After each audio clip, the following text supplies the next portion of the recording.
அன்பே சிவம் மனமே குரு என்றுணர்த்திய குருவே போற்றி. எனக்குள் இறைவனை உணர வைத்த குருவே போற்றி.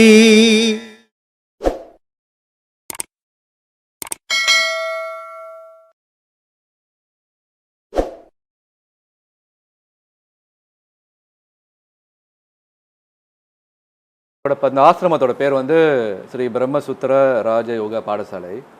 இந்த பிரம்மசூத்திரானா என்ன சார்? மனிதன் வந்து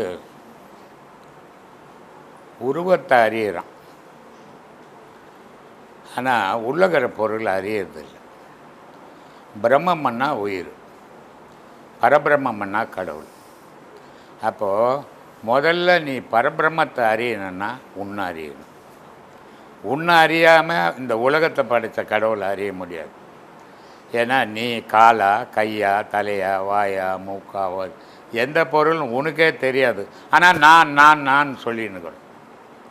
அப்போ நீ யார் அறியணும். உன்னுடைய இந்த உடல் தோற்றத்தை அறியக்கூடாது. உள்ளே இருக்கிற இன்னொரு உயிர் இருக்குது, இன்னொரு உடல் இருக்குது. அந்த உடலையும் அந்த உயிரையும் அறிஞ்சால் பிரம்மத்தை அறிஞ்சவர். பிரம்மத்தை அறிஞ்சான்னா கடவுளையும் அறிய முடியும். ஏன்னா அந்த பிரம்மந்தான் கடவுளாக இருக்குது. இது பிரம்மமாக சின்னதாக இருக்குது, அது பரபிரம்மமாக பெருசாக இருக்குது. அப்போ அந்த பெரிய பொருள் அறியணுன்னா முதல்ல நீ சின்ன பொருள் அறியணும். சின்ன பொருள் அறிஞ்சால் தான் அந்த பெரிய பொருளை அறிய முடியும். அதனால் இது பிரம்மசூத்திர குழு. சூத்திரம்னா ரகசியம். இப்போ நம்ம உயிர் இருக்குது, இங்கே உட்காந்துங்கிற யாராவது இந்த மூச்சு போகிறது வரத கவனிக்கிறாங்களா பாரு? யாராவது கவனிக்க முடியுமா? கவனிக்க முடியாது. ஆனால் உடலை மட்டும் கவனிக்கிறாங்க. அப்போது இந்த மூச்சு இல்லைன்னா இந்த உடல் மண்ணுக்கு போயிடும். அதனால் இந்த மூச்சை கவனிக்கிறது தான் பிரம்மசூத்திர குழு. அது ரகசியம். அது எப்படி இருக்குது அப்படின்னா, ஓங்கார சூத்திர சதானந்த வாரியில் ஓர் எழுத்தாயான பரணே. கடவுள் எப்படிங்கிறான்னா ஓர் எழுத்தாக இருக்கிறோம். ஆனால் நம்ம எப்படிங்கிறோன்னா 5 எழுத்தாக இருக்கிறோம். இந்த 5 எழுத்தாக இருக்கிறதால நம்ம படாத இன்னல் போடுறோம் இந்த பூமியில். அவன் ஒரு எழுத்தாக இருக்கிறதால அவனுக்கு துன்பமே இல்லாதக்கிறான். அதனால் ஓங்காரனந்தா சொல்கிறார், ஓங்கார சூத்திரம். ஓங்காரம்னா சப்தம். மனுஷனுக்குள்ளே ஒரு சப்தம் இல்லாமல் அடங்கி போச்சுன்னா செத்து போட்டான்னு அர்த்தம். அப்போ அவனுக்குள்ளே ஒரு சத்தம் இருக்கணும். ஆனால் அந்த சத்தத்தை அவன் உணர்றது கிடையாது, உடலை மட்டும் உணர்றான். அதனால் சொல்கிறார் ஓங்கார சூத்திர சதானந்தவாரி. சதானந்தவாரின்னா அது ரகசியமாகவும் இருக்குது, பேர் ஒளியாகவும் இருக்குது. ரெண்டுமா சேர்ந்து ஆணும் பெண்ணும். ஓசையாக இருக்குது ஆணாகவும், ஒளியாக இருக்குது பெண்ணாகவும். ஓசையாக இருக்குது சிவமாகவும், ஒளியாக இருக்குது சக்தியாகவும் இருந்து தான் இந்த உலகத்தையும் இயங்குது, நம்மளே. சார் இப்போ இருக்கிற இந்த கோயில், நீங்கள் சொன்னீங்க இந்த கோயிலில் கட்டதுக்கு வந்து அகத்தியர் உங்கள் கனவுல வந்து சொன்னார்னு சொல்லி, அதை பற்றி கொஞ்சம் சொல்கிறீங்களா? இப்போ இருக்கிற அந்த கோயில், இந்த கோயிலை கட்டுறதுக்கு வந்து அகத்தியர் வந்து உங்கள் கனவுல வந்தான்னு சொல்லியிருக்கீங்க, அதை பற்றி கொஞ்சம் சொல்கிறீங்களா? நான் வந்து ஆசிரமம் மட்டும்தான் கட்டினேன். ஆசிரமம் கட்டுறதுக்கு ரயில்வேயில் வேலை செய்யணும். ஆசிரமம் கட்டுறதுக்கு ஊர்பட்ட கடன் வாங்குவாங்க.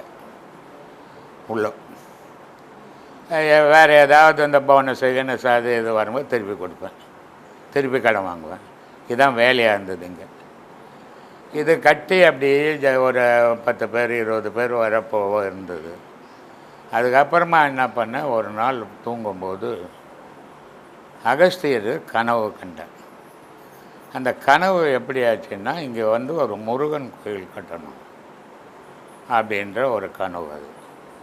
அதனால் என்ன பண்ணேன், கோவில் கட்டணுன்னா அவ்வளோ விளையாட்டு இல்லையே, பெரிய அமௌண்ட்டு ஒன்றுமே அப்படின்ட்டு அங்கே எங்கே சீட்டை போட்டேன். உள்ளே கடன் வாங்கிறது இல்லாமல் அங்கே எங்கே சீட்டை போட்டு எல்லாத்தையும் பொறுக்கி போட்டு இந்த கோயிலை கட்டணும். சரி, இந்த கோயிலை கட்டணும், இதுக்கு என்ன பேர் வைக்கணும்? ஏதோ முருகன் கோயில் 1000 பேர் இருக்குது, ஆனால் இதுக்கு ஏதாவது ஒரு பேர் வேணுமே அப்படின்னா அகஸ்தியர் பாடல்லையே ஒரு பேர் இருக்குது, ஷண்முக நாயகன் தோன்றிடுவான், சிவ சட்குரு நாயகன் தோன்றிடுவான், கண்ணினிலே கண்டு போற்றிடலாம், கூடும் காலத்தை காலம் என மாற்றிடலாம் அப்படின்னு அதே பேரை வச்சேன். இன்னொன்று சார், இந்த கோயிலில் வந்து நவகிரகங்களுக்கு பதிலாக தெய்வங்கள் வச்சுருக்கீங்க. இந்த கோயிலினுடைய சக்தியே என்னன்னா, இது இப்போ பல ஆயிரம் பேருக்கு அது நடந்து போச்சு. கல்யாணம் ஆகாமல் நிறைய ஜனங்க அவஸ்தைப்படுது. அந்த மாதிரி கல்யாணம் ஆகாத பசங்களுக்கெல்லாம் இந்த கோவிலுக்கு வந்த போனால் அந்த கல்யாணம் கைகூடும்.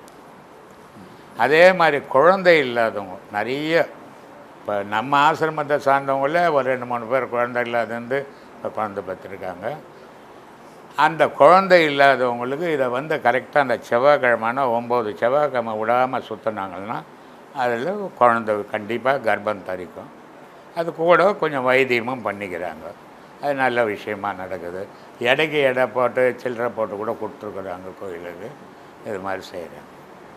ஸோ ஏன் அந்த கோயில் வந்து நவகிரகங்களுக்கு பதிலாக தெய்வங்கள் வச்சிங்க? இப்போ விநாயகர், முருகன், பிரம்மர், சரஸ்வதி, இந்த கோயிலில் நவகிரகங்களுக்கு பதிலாக ஏன் தெய்வ சிலைகள் வச்சுருக்கீங்க? அவங்க இல்லையே, நான் நவகிரகமே வைக்கல. ஓ, நவகிரகமே வைக்கல. ஒரு குடும்பத்தை வச்சுருக்கிறேன். மூலஸ்தானம் முருகர், எதிர பிள்ளையார், அண்ணாண்ட ஐயப்பன், உள்ளே போனீங்கன்னா பிரம்மா சரஸ்வதி கோயில் எங்கேயும் வைக்க மாட்டாங்க, ஆனால் நான் வச்சுருக்கிறேன்.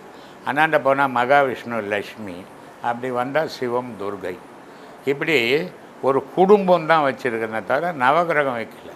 தீபார்த்தனை உங்களோட சீரர்கள் காட்டுன்னு சொல்லுங்க, ஏன் அப்படி செய்கிறீங்க? உனக்குள்ளவும் இந்த ஒளி தான் இருக்குது, எனக்குள்ளவும் இந்த ஒளி தாங்குது. இந்த ஒளியை வழிபடு. இந்த ஒளி எங்கே இருக்குது? மனித உடலில். இது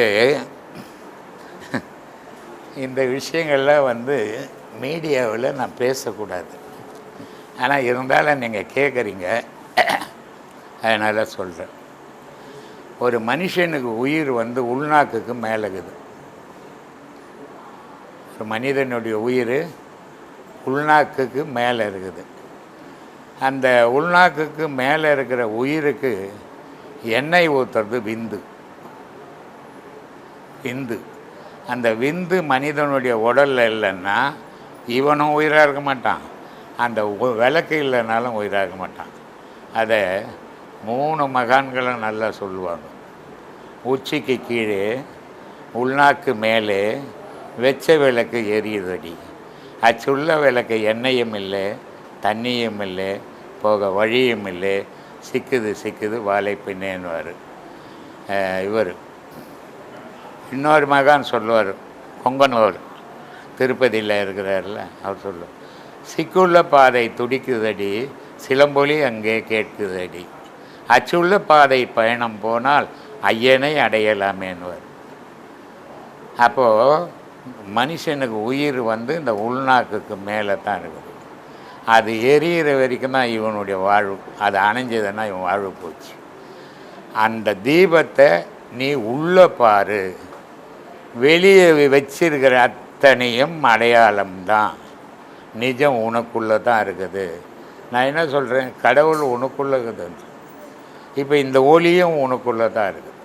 அப்போ இந்த ஒளியை பார்க்கணுன்னா நீ முதல்ல வெளியே பார்க்கணும். வெளியே பார்த்து அதே ஒளியை உனக்குள்ளே நீ தேடணும். அப்படி தேடும்போது உனக்கு உண்மைகள் புரியும். அதனால் தீப ஆராதனை பண்ணுறோம். அதே நேரத்தில் உலகத்தில் யாரும் கோயிலுக்கு போகிறேன்னுவாங்க. தேங்காய் உடைப்பேன். தேங்காவை சாமிக்கு, யாருக்குப்பா தேங்காய்? சாமிக்குப்பா. தேங்காவை உடச்சி மட்டை சாமி பக்கம் வச்சுட்டு தேங்காவை இவன் பக்கம் வச்சுப்பான். அது எதுக்காக அப்படின்னா, சரியா தப்பா அப்படின்னா சரி. அந்த தேங்காய் மாதிரி உன்னுடைய மனம் மாறணும், வெள்ளை ஆகணும். அது அப்போ தான் நீ தெய்வத்தை அடைய முடியும். அப்போ அதுக்கு மேலே இருக்கிற மட்டையை கழிக்கணும், அதுக்கு மேலே இருக்கிற ஓட்டை கழிக்கணும், அதுக்கு மேலே இருக்கிற காயை கழிக்கணும், அதுக்குள்ளே இருக்கிற அமுதம் கிடைக்கும். அந்த அமுதம் கிடைச்சா தான் தெய்வத்தை பார்க்க முடியும். அப்படின்றதுக்காக தான் தேங்காய் உடைக்கிறோம். வெத்தலை பாக்கு வைக்கிறோம். வெத்தலைன்றது காற்று, பாக்குன்றது நீர், கற்பூரம்ன்றது நெருப்பு, பழம்ன்றது மண், பூன்றது ஆகாயம். இந்த 5 பஞ்சபூதத்தை தான் நம்ம வழிபட்டுன்னுக்குறோம். ஆனால் நம்ம என்ன கடவுளை வழிபடுறோம் ஏமாந்துன்னுக்குறோம், தெரியல. இதை எவனும் சொல்லியும் கொடுக்கல. காலாகாலமாக இன்றைக்கி நேற்று நடக்கலை, இது காலங்காலமாக நடந்துன்னு வருது. அதை இப்போ நான் இதெல்லாம் கொஞ்சம் விளக்கங்கள் சொல்லிங்கிறேன். ஜனங்கள் அது கொஞ்சம் எடுத்துக்கணும், மாறுபட்டு இருக்குது. ஓம் நம சிவாயா. அன்பே சிவம் மனமே குரு என்று ஐயா சொன்ன வார்த்தைகளை நம்ம அன்போடு உச்சரிக்கணும். ஒவ்வொரு நாளும் ஒவ்வொரு நிமிஷமும் நம்ம ஐயாவுடைய பாதையில் தான் நம்ம போகிறோம். அப்போ எப்போ போகிறோம்?